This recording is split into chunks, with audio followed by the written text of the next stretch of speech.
Artificial intelligence is remaking marketing as we speak, and if you're a marketer, you can either get up to speed or get left behind. The choice is yours, and really, it's a no-brainer. Join Geoff Livingston and Greg Verdino as they explore the latest AI news, trends, tools, and ideas that are creating the future of marketing today. This is No Brainer, an AI podcast for marketers. Oh, and just in case you're wondering, yes, I am an AI. Take it away, Geoff and Greg.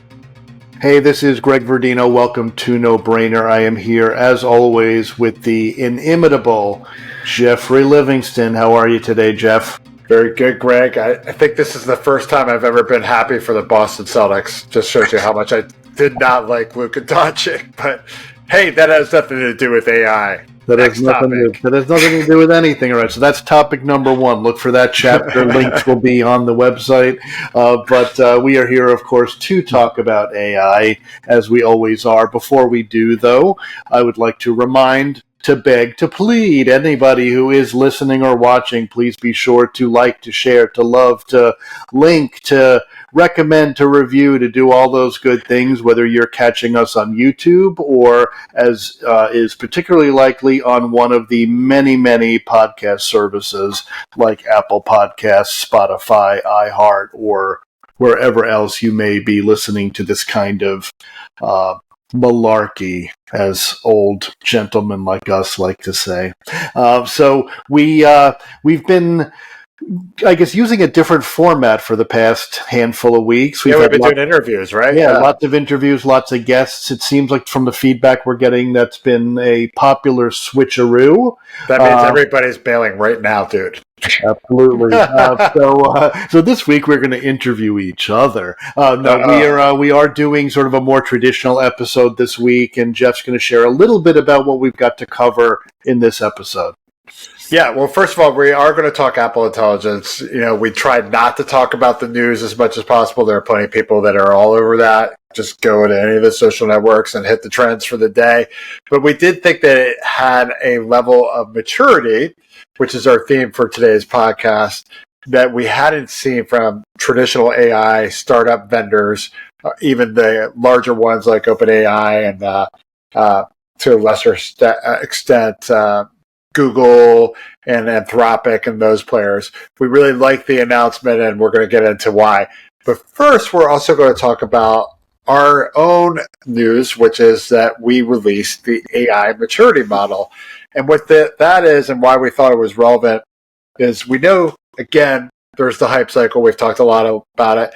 But we're really interested in implementation and what people are facing on the front line. That's where our work is, trying to make this happen for enterprises, regardless of whether they're the CTO's office, CMO, whatever it might be. And we see things and we realize that there are a lot of traditional, very human challenges to adopting in the enterprise. And so what the maturity model really gets into is some of the benchmarks that we tend to see as organizations proceed and become better and better at using AI. And so with that, Greg, maybe we should dive into the maturity model. And since you're the principal author, even though I hounded you and edited you and maybe have added a little bit of color here and there, I think let's go with that route since people seem to enjoy it a little bit more. So, Greg, what is the AI maturity model?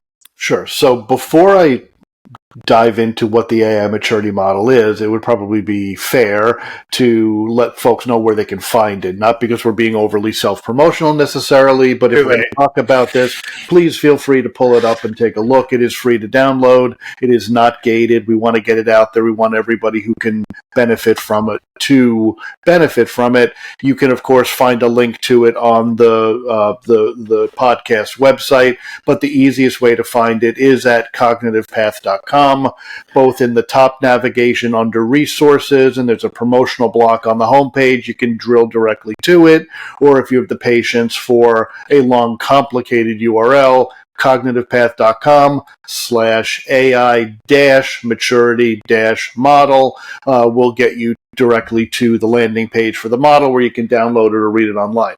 Anyway, with that out of the way, what we've been seeing, I think, but Geoff, you and I, as independent consultants, even before we came together as Cognitive Path, was that there's a lot of hype in the marketplace. We talk about that all the time. All the time. The hype comes from the technology companies and a lot of uncritical media coverage of the announcements and people that want to be influencers, right? Yeah, I was going to say uncritical influencers who are prone to feeding the hype machine because that's how they make money. Scare clients, get clients to spend big, and get a piece of that.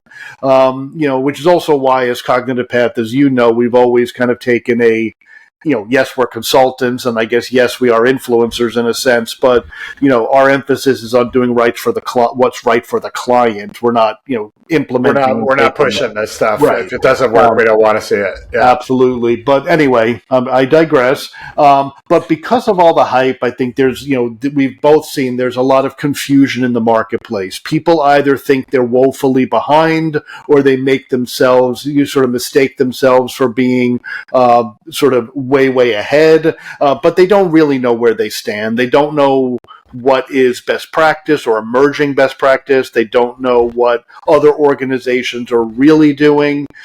So that kind of set us on a path of talking to lots of people in the normal course of doing business as consultants, talking to lots of different decision makers and lots of different organizations. In the end, we had probably more than 100 conversations for a very diverse pool of people who are responsible for making AI decisions for their organizations. Right. And through those conversations, we were able to identify a set of traits that organizations have that are indicative of where they are in their maturity cycle. And that led us to a point where, as we pulled that information together, we're able to come up with a model that organizations can essentially benchmark themselves against and learn from to understand where they sit today and the steps they need to take to advance to the next level of maturity, ultimately to a point where they are mature enough that they are what we call a pioneering organization among the most mature organizations. So, so what are the stages of this thing? So, like many maturity models, we kind of bucket it into 5 fairly standard stages. If you look at maturity models, they tend to all be relatively similar, but kind of the way we bucketed them is at the earliest stage, you have what we called ad hoc. Right. And that's just like you're just running down the street, right? Like you're a barbarian. Exactly. You're running with scissors. Got your sword out. Yes. Let's go AI. Yeah. Right. And that's what we saw certainly in the very early days, especially of generative AI, right? You'd have an individual contributor, using ChatGPT. The boss doesn't know about it. There's no policy. There are no practices. There's no organizational point of view. It's basically you're doing nothing but kind of running around like a chicken with your head cut off. Beyond that is what I would call kind of like, AI 2023, right? Experimental, is experimental. Now you start to have a little bit more of a formal approach, but it is still literally very experimental. And this is more the reactive phase, right? Where the CEO is like, hey, Greg, what are you doing with AI? Oh, yeah, we're working with it, right? You're just playing with ChatGPT. Does this actually have implications? Can we actually use these graphics? Can we put our data in there and not have it trained? That kind of stuff, right? Exactly. And that's where I think, as I say, I think that was state of the state, especially with generative in 2023. That's what everybody was doing. They were playing around, basically, but doing it in a way that was at least more considered than just random acts of ChatGPT. Sure. But a lot of organizations, I think, got stuck there. And where I think, from our perspective, the rubber really hits the road is at that next stage, which we call systematic. Right. That's when you're that's when you're getting serious, right? When you're thinking about budget, what should we invest in? Why? Right? Right. So that's where you start to put some rigor around it, right? You have something of a strategy. You're probably putting some effort into identifying and prioritizing your use cases. Right. You have you starting to get your arms around your data. You're starting to think about at least what the implications are for the organization. Do we hear the word ROI at this phase? We do. Look at the balloons. Look at that. The ROI balloons. Oh, man. Yeah. Riverside AI is not good. Yeah. We do start to hear a more serious discussion around what is the return for this? What impact does this have for the organization? Right. May not be fully robust to that practice yet, but at least organizations are thinking about it. Right. And then people become more strategic after they do a few of these, right? Like they've done in systematic, okay, this is how we're going to vet this. These are going to be our first pilots. This is how we're going to check this out. What happens after that? So when organizations reach the fourth stage, which to your point is strategic, that's where an organization really has an organizational strategy around AI. And what we mean by that is not necessarily that you have an AI strategy. Right. But that AI starts to really get embedded into the organizational strategy. It's DNA. Into the DNA of the organization across the board. And you start to have some real expertise develop in the organization so that you have the right upskilling and cross-skilling and reskilling and training programs in place. You have a smart approach around things like responsible AI or ethical AI. You start to even potentially as an organization begin to think about how do we redefine roles or restructure an organization and change our workflows so that it actually, the DNA is not just about having the right strategic approach or having a data strategy in place. It is about how does that come back and affect the culture of the organization. Right. And then I guess the final stage is that what I like to call the LinkedIn people are the pretenders, but then they're the real pioneers. And what makes a real pioneer, if I could, authentic AI pioneer? Yeah. So the way I like to articulate it, I don't know that we did it this way in the report itself. We definitely didn't call anybody a pretender. That's we Geoff. did not. We did not. But the way I think about but it, I like the Foo Fighters, and I'm thinking about it. The way I think about it is all the way through the strategic phase, you might be focused on doing things better.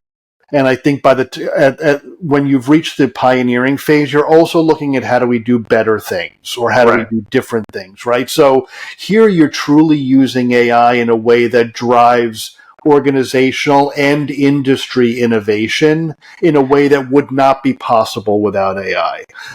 You're the kind of organization that others in your industry might look at and say, that's the organization that sets the standard for what we do. Right. And this is obviously an aspirational phase because frankly, we didn't see anybody who nailed it and was truly pioneering in every way. Although our conversation about Apple will certainly highlight some elements of how they may be a pioneer. Absolutely. Maybe. Right. We have to see them execute too, right? Yeah. but if you're a manufacturer or a media company or a marketing agency or whatever, it really comes down to how are you truly differentiating your organization in a way that you could not differentiate if you didn't have AI as a tool set. Now, one of the things I like about the maturity model is, of course, there are these 5 big buckets, right? But like that pragmatic implementation experience, I think that we've gotten over the past year, just like really helping folks through this stuff. And I kind of think of us as coaches almost, like the way we're kind of helping people out. But, we found like there were trip points, right? Like our paths, as we call them in the in the report. And these paths are kind of like the different interrelated areas that you have to develop on. And you could be really strategic on your approach and be really experimental on how your expertise or your governance is working. Right. And so these different trip points, and they're not like standalone kind of siloed paths. They're really kind of interrelated, but they're like the overall approach towards AI or strategic approach. I could say the word, I swear. The technology itself, the data. The data is like one of the big, huge trip points for everybody. Governance, which is like hand in hand with that. expertise? Like, do we actually have the competency to do this? Do we have to build it? The teams? And then finally, alignment across the organization. Like, AI is not something an individual department or even an individual engages in. It's definitely something that we've found is something that executives across the board have a say in and want to make sure that the enterprise is doing it the right way. Can you talk about kind of like why an organization might be good at one of the kind of paths, if you would, but not good at another? Sure. I mean, I think it comes down to, several factors. One is an understanding of sort of what it takes to succeed with AI. And this is something that we've seen before in other instances. I know you and I obviously always talk about the parallels between the AI revolution and the social media revolution. And I saw the same kind of thing with digital transformation for a number of years. And this is maybe the most direct parallel, is for 5 to 7 years of the time that I was talking to organizations about digital transformation, they thought it was basically all about technology. Right. And only learned after several years of botching it and tripping and stumbling that it was 80% humanity. It was all culture and workflow and change management and stuff like that. And that technology didn't quite take care of itself, but was a hell of a lot easier than the cultural barriers. I think there's an element of that here too, where organizations understand perhaps that they need to approach AI as a technology, but aren't necessarily thinking holistically about what the cultural implications are, what it means for the team and for change management and all that kind of stuff. So I think in some instances what you're seeing is an organization who spends big on technology. They've got the budget, especially if you're a large enterprise, and they'll spend money on technology, but not even be aware of the level of cultural and process innovation that has to happen in the organization, and they'll fall behind there. Boy. Yeah, I was going to say, it's like the whole change management thing. It's like the, ugly stepchild that nobody wants to talk about in enterprises. But man, if you don't do it, you really trip up pretty bad. Yeah, absolutely. And I think that's one of the big things, right? They just put more energy, effort, and resourcing and budget against certain lanes and not others. Right. And you think about it, and a lot of this in my mind seems to be sort of sins of the father stuff. And what I mean by that is sins of Elon Musk. What? Not that father. But when you think about it, data has been the redheaded stepchild of organizations for decades, right? Lots of folks have been telling organizations, get your data house in order. Right. And many organizations haven't. No. And now today, we're seeing that as one of the biggest stumbling blocks that holds organizations back. Oh, it's horrible. Even when they've invested heavily in, let's say, an enterprise implementation of ChatGPT, they discover they can't fine-tune it with their own data because their data's a mess. Right. The other thing, if you think about even things like change management or training or anything that might get bucketed into the land of HR, that stuff is always underfunded, right? We know that, right? You never want to sell to the HR department because they never have a budget to pay for anything that's at premium price. So when you get into things like building expertise or re-optimizing a team or building the skills at the executive level for a leader to collaborate across organizational silos, that stuff has been kind of left by the wayside. It's soft skills BS, quote unquote, right? And it's always underinvested in. So a lot of times that stuff lags for that reason, I think. And that's why we see, Geoff, obviously, that if data is sort of a hard stumbling block, the quote unquote soft stumbling block always seems to be people aren't talking effectively and collaborating across the organization. So therefore there's no alignment. Right. And no vested interest. I don't know how many times we've seen this with the data, just multiple, not a handful, several, maybe even More than dozens several of departments and places. And then when you try to pull it all together to do a simple, even private instance of an LLM, it's like, oh my God, what a nightmare. Right. What a nightmare. Right. Yeah. All right, cool. Well, folks, definitely check it out. Again, you can find the model on CognitivePath.com. There's also going to be a link here in the URL. And with that, we're going to take a break and we're going to talk some Apple smack. We want to talk a little bit about what's happening with Apple and their announcement of Apple Intelligence. I think Apple's gotten a lot of slack for being relatively quiet in this whole AI hype cycle craziness, but that may not be a bad thing. And I know, Geoff, you've got a lot of perspectives on this, so why don't you maybe start by bringing people up to speed in case they aren't Apple fanboys or fangirls, in terms of what Apple did announce, and I'd love to hear some of your perspectives around this. Yeah. So, to be clear, both you and I were chatting about this back and forth. So some of my perspectives may be your perspective as well. But, I think for me, one of the things we were discussing when Apple broke, and I guess this is where being those salty old dogs kind of help out a little bit, is that we've seen Apple do this over and over again. So one, Apple is always late to the game. They were late with the phone. They were late with the MP3 player. Frankly, they almost died on the computer sword until Jobs came back, and then they reinvented the whole fun factor for PCs or laptops. And they've also done a great job with tablets. They're the primary dominant brand of that. And so what they've really done well is not necessarily lead with the concept, but make it usable for people. And that's what AI's really needs, is some sort of usability factor that the marketplace can actually say, like, yeah, I need that, because a lot of these companies lack that product marketing. And I think we were excited when we saw Apple come out because we thought that may be the moment in time where this becomes something a little bit more than a shiny object. There are a lot of practical use cases for AI. Don't get us wrong, but man, the way these companies announce this stuff, it's really problematic. And I don't think it's a coincidence, too, that the same week that this happened, OpenAI had finally hired a chief product officer. So let's get into what Apple actually did with this announcement.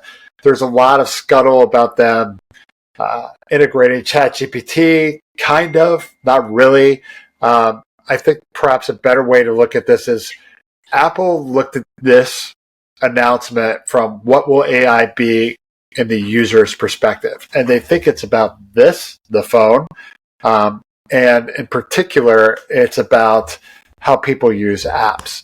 So one of the more debatable topics with AI is this whole AGI, or I guess artificial general intelligence, where we're going to have thinking AI that can do complex tasks, which is a very liberal, not correct definition of AGI, but it's what we're getting marketed to and being told it's going to happen by 2029.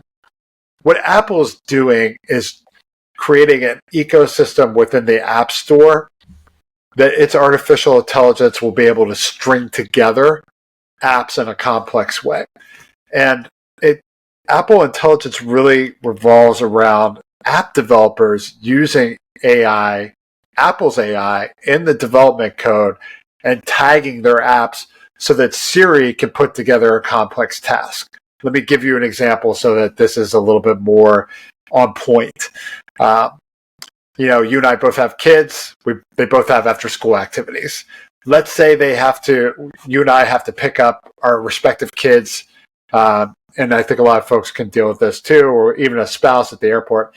Maybe we have to look in the school app for where their event is and what time it is. So we literally go to Siri, hey Siri, when is Leo's base lesson? Where is it going to be? And what time is it? Oh, it's in a new location. Can you also give me directions? And what Siri will do is literally string all those together. Like, wow, Siri can actually do something useful for once.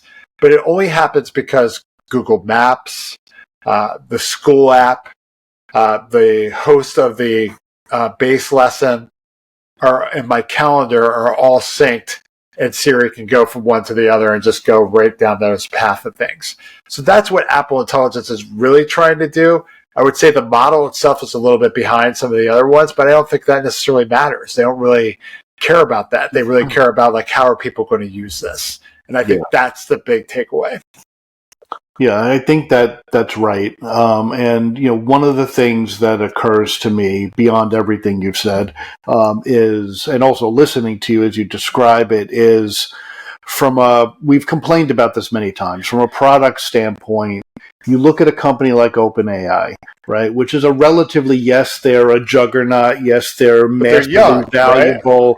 Right? Yes, they apparently have $3.4 billion in revenue, which apparently is dwarfed by the costs they're accumulating. But nonetheless, they're a young company. They're a small company. You would expect them to be singularly focused on a lane that they can control, whether that's to be the winning foundation model, or to be an enterprise player, or to be a consumer player, or to be an apps player, or to be an infrastructure. They're trying to be everything, and they jumble it all up, and you don't know what's what. It's very confusing, right? Confuse the models, yeah. Right? Microsoft's a little different because they are both enterprise and consumer, but they've also been around for 40 years or something, right? Right. But I think they know that their big game in this one is they have two big plays. One is Azure and hosting all this stuff, which is enterprise infrastructure, and then enterprise licensing. Absolutely. I feel like what Apple, to me, Apple has picked a lane where they have always been uniquely strong, which is in consumer experience. Correct. They are not really playing the foundation model game. They're not looking to make penetration into the enterprise. They've always been a niche player in the enterprise. Creative dorks like us love apples. But it never, it's not like the accountants are sitting on Apple machines. That's never going to happen, right? No. So they're not trying to reinvent as enterprise. They're basically saying we own a consumer market, and that's typically the mobile market.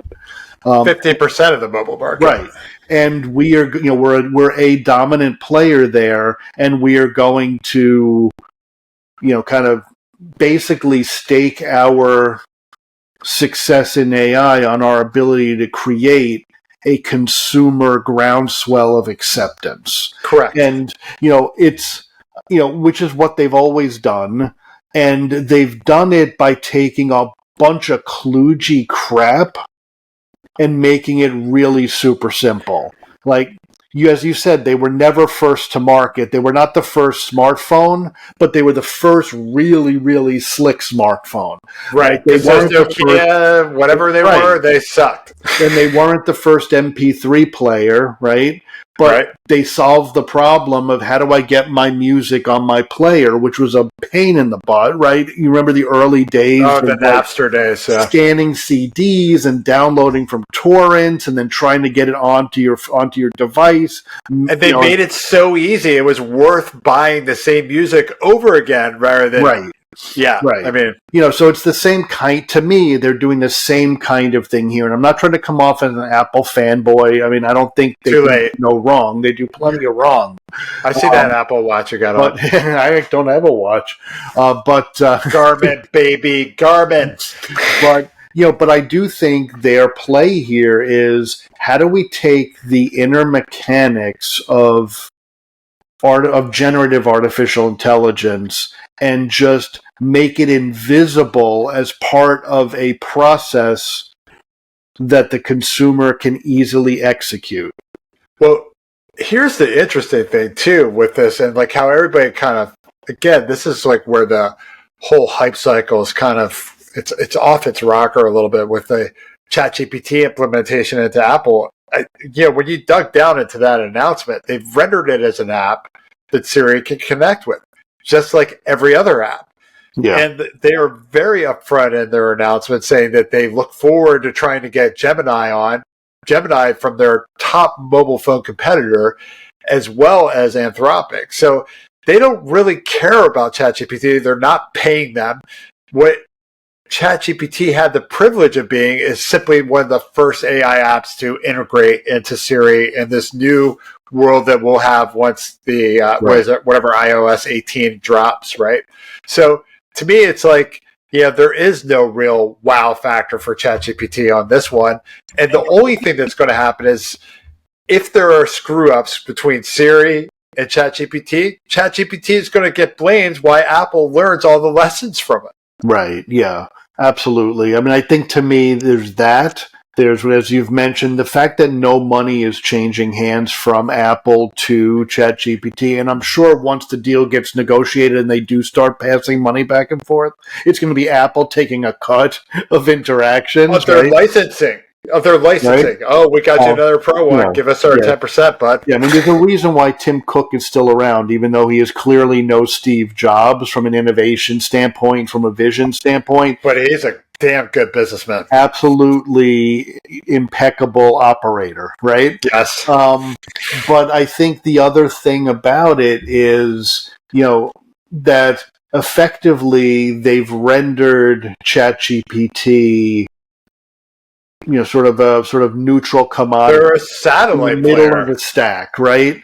They're not the interface to the consumer anymore. That's Siri. They're not, it's just they're in the middle of the stack, where potentially one day dozens of foundation models or agents or chatbots or whatever may sit to perform functions directed by Siri, right? And in this world, right, their best outcome is to be a top app, a must-have app.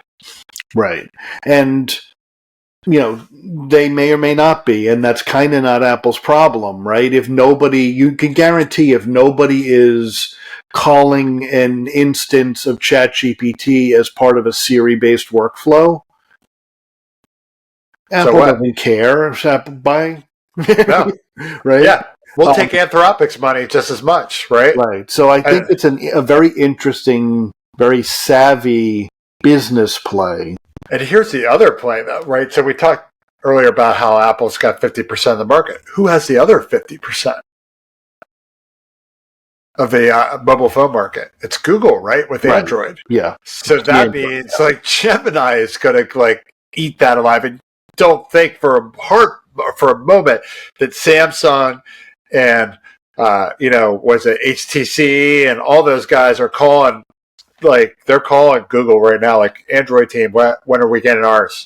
When can we put these apps together for our phones? Because we can't have these guys out there for more than 6 months or a year kicking our butt with this. Right. So it's coming to Android, and they're going to do the exact same thing. And believe me, I can guarantee you that the number one interface into Google Talk is going to be Gemini, and it's going to be difficult for OpenAI to get in that. They're going to make it painful for them.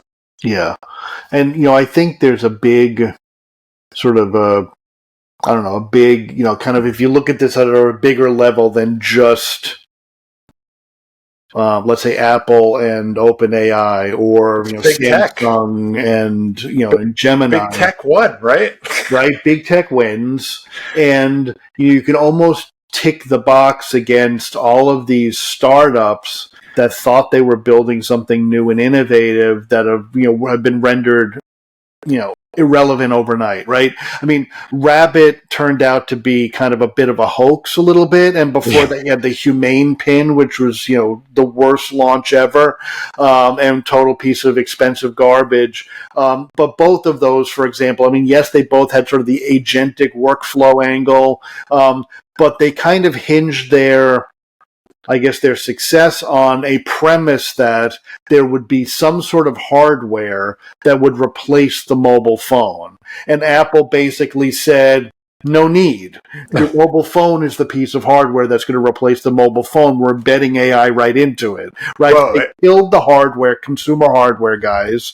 They rendered something like ChatGPT commoditized. Even, you look at whatever it is, whether it's Midjourney or, Stability or whatever, it's like, I don't care what creates the image. I'm going to ask Siri for an image. Right. And here's the other thing, too, about it, was they also realized how deeply personal the phone is, right? And this is something people stick in their back pocket, they carry around with them. Some people have like the cup, like the folks with smaller hands, the whole 9 yards. This is something we cling to in our lives. Right. When we leave it behind, we freak out, right? It's like the end of the world. Our payment information is literally integrated into it. I mean, this is a deeply personal item, as deeply personal as a wedding band, you could say. And the reality is when they said this is the most private AI possible, they just whacked a huge fear right out of it because people trust Apple. Like the freaking FBI can't get into your phone. We're not going to let AI ruin your phone either. Right. So bright.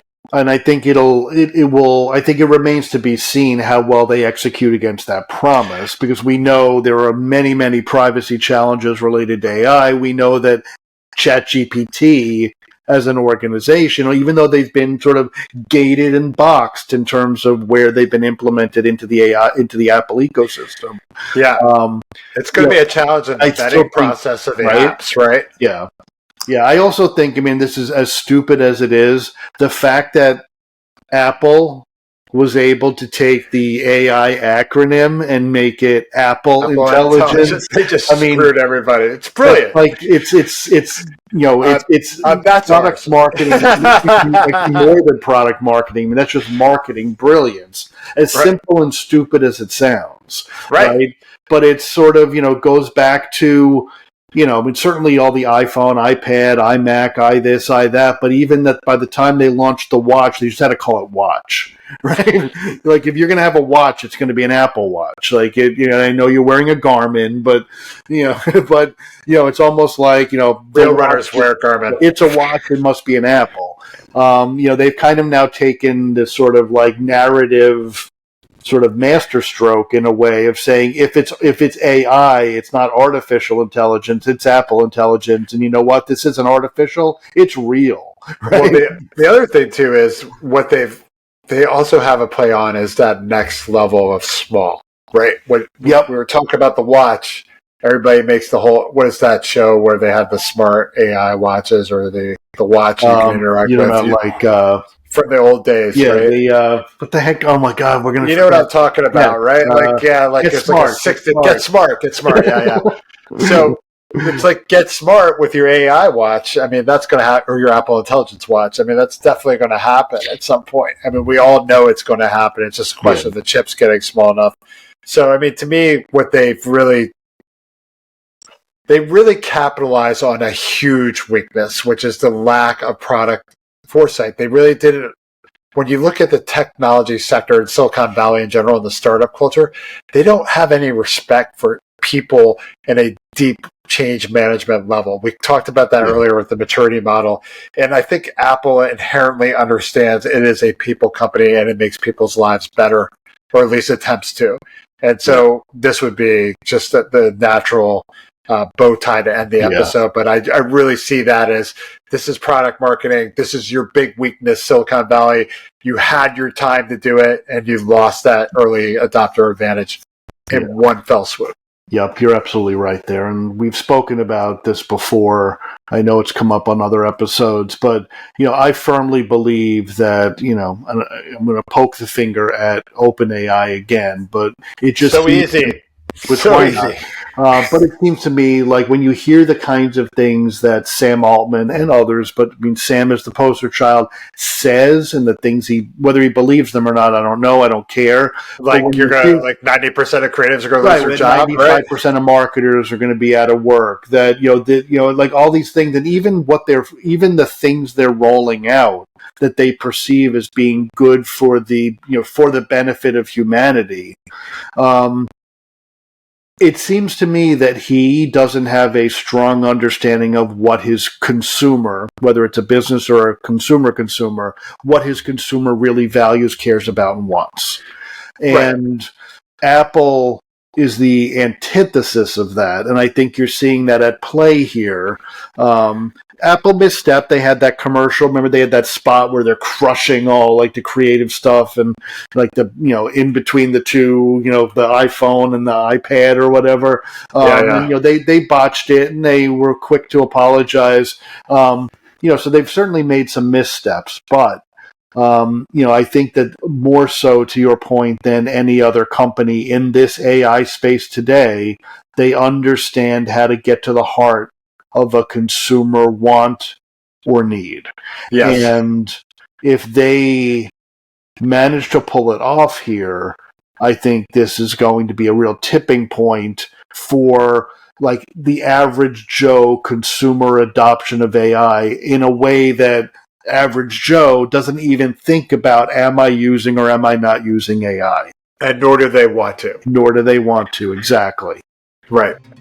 And with that, ladies and gentlemen, we are out of here. Please punch that like button, share it with your friends, download the maturity model, and if you have feedback for us, do send it to us. You can do so on nobrainerpodcast.com, or you can always email myself or Greg, or DM us on LinkedIn, or on and on and on and on. Please do find us. We do value that feedback, and once in a while we actually do a mailbag episode. So please send it on. Thank you.